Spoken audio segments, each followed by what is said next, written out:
So, day 39 of the travel vlog. Wow, it's flying by, isn't it, Deb? It is. Nearly 40 days. I can't believe that. And we're still talking about Kuala Lumpur today, so it's museums and galleries today.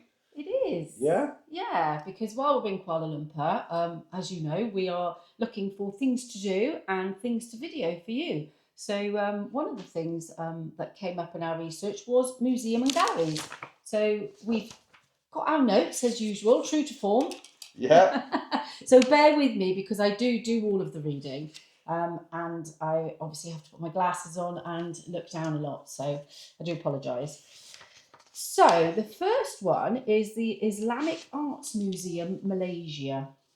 The entry fee is RM20 for adults, which in British money is £3.50. That's good, isn't it? Yep. And for students and children, it's an RM of 10, which is £1.80. Cool. What you should expect at the museum, it's one of Southeast Asia's most respected Islamic art museums. There's 12 permanent galleries with over 7,000 artifacts. Wow. Including ancient Qurans, textiles, ceramics, calligraphy, arms. I do love calligraphy. Yes.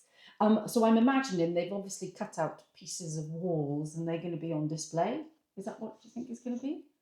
Pieces of walls? Yeah, didn't they do calligraphy on the walls? No, they wrote it on paper, everything. Calligraphy is a type of writing. Oh, I thought it was in the olden times where they did it on the walls. No, calligraphy is a type of writing.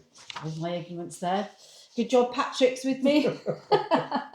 No, you helped me out quite a bit as well. It's a two-way street here. There's arms and armour and scaled-down models of Islamic architecture from around the world. Now, I think they'd be very interesting to look at. Yeah, definitely. Because they are mostly the dome structures, aren't they? Which are incredible. Yes. So it'd be nice to see model structures of them. It's a beautifully designed building with its own dome ceilings. And it's very airy and modern. Cool. There's a lovely gift shop and a peaceful cafe on site. Now that sounds nice. Yep. Well, bearing in mind, I would imagine Kuala Lumpur is quite busy. Busy, yes, with lots of people about. So the idea of a peaceful cafe is quite nice. Yeah, and it'll probably be air-conned and it'll probably be a nice atmosphere. Yeah. Yes, it is. It's wheelchair accessible. Really nice restrooms there, apparently. Very clean. And we do like to wander around museums and galleries. We do. It is something that we do like to do, actually, as a couple. Yeah, I find it quite interesting. I find it fascinating, absolutely fascinating. And as a child, I was so ignorant. I didn't like history at all. But I do put that partially down to my history teacher. Yeah, see, I loved history. And I put that down to my history teacher. Yeah, and whereas obviously once I left school and I've become an adult, I am fascinated by history now, and I love anything to do with history. Well, history is everything, isn't it? When you think about it, I mean, it's like I'm really into how money works and stuff like that, and people go, "What's that got to do with history?" Well, no, we'll come on to that. The history of money. Hold that thought. All right, that's interesting. So who would like this gallery? As you would expect, history buffs, art and design lovers, faith or culture-focused travellers, and for photographers, because apparently there's amazing interiors. Yeah. Now, I have seen photographs online of this museum internally. Right. And there's lots of pictures looking up on the insides of the domes. Oh, wow. And they do look absolutely beautiful. A bit like our cathedrals and churches in the UK, you know, where we look up. And I think it's going to be a similar kind of experience. Excellent. So that's number one. Number two is the National Museum in Kuala Lumpur. That is a mere 90 pence to get in. Wow, what a difference. Or an RM of 5 for adults. And then it's 2 for children, which is about 35 pence. Now, this actually sounds like a really nice family-friendly museum. Cool. So it's good that it's so cheap to get in there. So what you expect, it's a large traditional museum covering Malaysia's prehistory, colonial era, independence, and modern development. Okay. I love that. Yeah, yeah. There's 4 permanent galleries, so it's sounding a bit smaller than the first one. Plus, there's seasonal exhibitions. We'll be able to see traditional costumes. Yeah, and that's always interesting to see the traditional costumes, because where we go in the world, you look at certain cultures now where the actual traditional costumes are nothing like what they wear. Um, and we think that's a traditional costume to an area, and it isn't. So it's quite interesting to see the real traditional costumes. Yes, what they actually were. We'll also see weapons, ceramics, history of transport, and musical instruments. I always find musical instruments fascinating because some of them from obviously centuries ago look very weird and wonderful, and you'd never think that they'd be an instrument. So that'll be cool. The exterior features authentic traditional Malay houses on stilts. Oh, right. Okay. Oh no, it includes, beg your pardon, it includes exterior features, authentic traditional Malay houses on stilts. I don't know how they're going to display that. Is it photographs or? Must be. We'll see. Yeah, we'll see when we get there. It does say that some displays can feel a bit old-fashioned. Well, that's a contradiction in itself, isn't it? It's a museum. Exactly.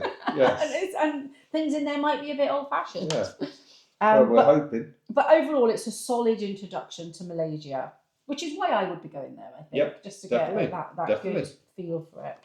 Again, it's nice and air-conditioned inside. They have restrooms, a small gift shop, and if you're driving, there's free parking there. Cool. So that's good. Yep.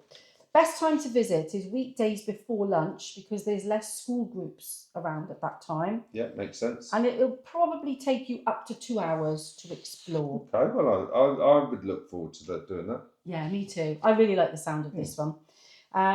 So who would like this, apart from us, is first-time visitors to Malaysia, families with kids, students, and travellers who love cultural context. And I think that's exactly the type of travellers we are, isn't it? Yeah. If we were just going to describe ourselves. Definitely. And if that's you as well, we'd love to hear your comments on that. Yes. Do put your comments below. As you know, we love hearing from you. Yes, definitely. And please remember to subscribe so that you don't miss anything on our long journey that we're currently on. So we have 2 more to go. So the third one is Ilham Gallery. This one is free to get in. So that's good. So what you can expect there, it's a contemporary Malaysian art with regularly changing exhibitions. There's a 5th floor gallery in a modern high-rise building. It often showcases up-and-coming local artists and socially engaged art. It features sculptures, paintings, and installations. What's an installation? Don't know. An installation to me is I fit something. Yeah. So I don't know. I'm not sure how that works. Do you know? If you do, let us know. Yeah. But there's also stunning city views from the gallery windows, obviously because it's in a high-rise building. Yep. Facilities on site. There's a cafe on the ground floor, a gift shop again, and it is air-conditioned and fully accessible. Best time to visit is early afternoon there. And it should take you between 1 to 1.5 hours. That should be plenty there. And who would like this? Contemporary art lovers, trendy young travellers. Yeah, that's us, obviously. Students and creatives looking for inspiration. Excellent. Now, before we get on to the next bit, I would like to comment, if you do like a flutter, we have another channel. And we'll put that in the description below, where we've got some excellent raffles. They're fun raffles. Fun is the word. Fun is the word. And pennies to enter. Yeah, pennies to enter. And you've got some silly things like vinyls and some old records if you're a collector. We've got a silver coin, which is really in what's the word? Fashionable these days, especially with silver going up. And we've got a lovely historic, talking about museums, we've got a historic coin from the Silver Jubilee 1977. So that was Queen Elizabeth II's Jubilee coin. In the UK. Yeah, so if you fancy a little flutter, have a look at the other channel.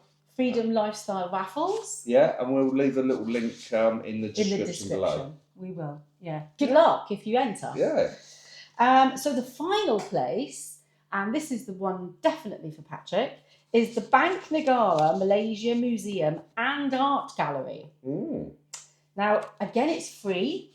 Okay. And what you expect there, it's a surprisingly fascinating museum covering Malaysia's economic history, banking and currency. See, I find that quite interesting. People go, oh, how can you find that interesting? Well, there's trade, and trade is history, how we traded between each other. And financials have changed over the years and currencies have changed over the years to suit the trade routes and what we were trading between each other. So there's a lot of lovely things historically when it comes to money. When you get into it, you become a bit of a nerd like me. I think this is definitely going to be on our to-do list, isn't it? Yes, I do like this sort of thing. There's beautifully curated coin and note collections. There's a dedicated art gallery showcasing Malaysian modern and contemporary works. There's an interactive exhibit about money, finance, and there's even a children's education, which I think is really good because we're bad at that in the UK. We're very poor at teaching our youngsters about money and finances. No, I think that's across the world. I think what you've got to remember is that most people don't understand or even don't even know what a fiat currency is. And a fiat currency is what we all use worldwide at the moment. And they don't even know what a derivative is. I mean, I'm going off on a tangent here, but actually learning about money and what it is and how the people in charge control us with it is absolutely amazing. Again, history, and every country does it. And the Malaysia, it'd be interesting to see what Malaysia did and how they did it. You've got to remember certain countries, there was poppies, not poppies. It's tulips. Tulips were a currency once. Wheat was a currency once. Gold, silver. You've even got what was it in South America? The silk. Okay. Yeah, the silk buds. Yeah. Cotton buds. Oh, cotton trade. The cotton trade and everything. So currency is quite an amazing thing once you start digging into it and looking at how a nation can be cultured because of money, how they push you in a certain direction and cultures behave a certain way. So I find it quite fascinating. It'd be interesting to see. I've never been to a museum of this topic before, so and it's actually located inside the elegant Sasana Kijang building. Cool. So the facilities, this confused me a little bit. There's free lockers. I don't know. I wonder, maybe you're not allowed to take your own currency in there. I mean, I don't know. No, that'll just be for backpackers and stuff like that. That'll just be for kids. They do a lot of kids stuff, so kids will be taking lots of the rucksacks, backpacks, that sort of thing. So that's what that'll be about. Oh, okay. So you can just lock your stuff up whilst you have a wander around, I would have thought. Yeah. It's nice and air conditioned. There's restrooms, there's a cafe, and there is parking available. Mm-hmm. Best time to visit is mid-morning, and you need to allow approximately 2 hours to explore there. And who would like this? Art and design enthusiasts, history and economic buffs, families with kids because there's interactive displays, and anyone looking for a lesser known gem. So I'm hoping we'll get a good video out of that one. Yeah, and people talk about art and going back to the monetary side. I mean, you look at most coins, the art behind them, there's a lot of beautiful art on coins. Yes. So if you take the time to look, it's absolutely lovely. Yes, yeah. And art is everywhere, isn't it? Art is around us everywhere. So I think whether we'll do all four, I've got a question mark. Okay, well, it depends on time, because we're trying to do a lot in we've got a month. Yes. But we're trying to do quite a bit in Kuala Lumpur We are. over that period of time, because it will be our way of what's the word, of diving into the culture, Dipping our toe. dipping our Not toe, diving. yeah, Dipping our toe into the culture and into Southeast Asia, yes, particularly yeah. because So we'll this be is our learning a first lot time. as we go. Yes, yeah, Yeah. and I cannot wait. And there's only a few weeks left now. The countdown is starting to Get feel scary. real. It's starting to feel real now. It's getting scary, and I don't mean scary in scary of going. It's scary of getting everything done in time. Yes, there's a lot of pressure on us at the moment. And again, this is why we're doing this daily vlog, not just to talk about the places we're going to go, but if you look at any of our previous videos and probably future videos, we will and do discuss the journey, you know, and the pressures that we're under and the things that we're having to sort out and consider. Yeah, and what you would have to consider if you decide to follow a journey like us. Yeah. And obviously, if you do follow us, do subscribe, because it really helps, and we'd love to get the videos out to you. And not only that, don't forget, you know, especially with the history subject that we've talked about, have a little flutter and join. You know, pop over to our raffle site. That's Freedom Lifestyle Raffles, and just have a little flutter. Have a bit of fun. I mean, that 1977 Silver Jubilee coin is absolutely lovely.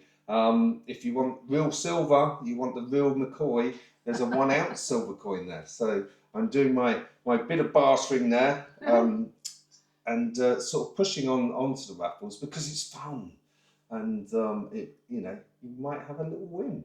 Yeah, check it out. So I think that's it for today. So thanks for joining us. I hope you have a lovely day, and we will be back again tomorrow. We will, and we look forward to seeing you. Yes. For now, bye-bye. Bye.